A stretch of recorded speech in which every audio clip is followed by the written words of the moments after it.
quick little update today, friends.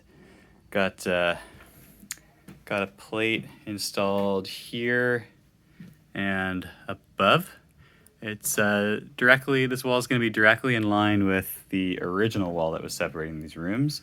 Only difference now, this time, is that this wall will actually be the opening from where I'm standing in the master bedroom into a closet.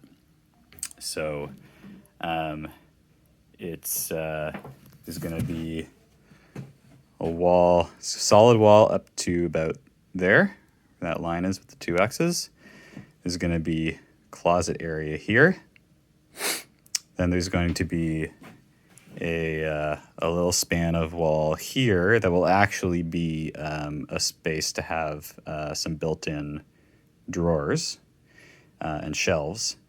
And then there'll be another closet space there. And what we're thinking is we'll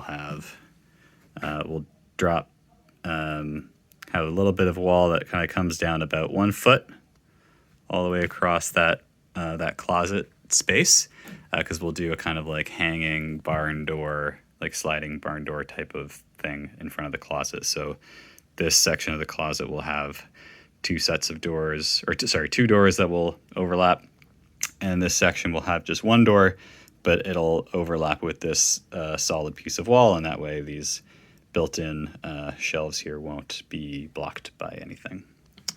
So that's what's going on. Put the studs in next time and start framing out the back part of the closet, which will basically be going from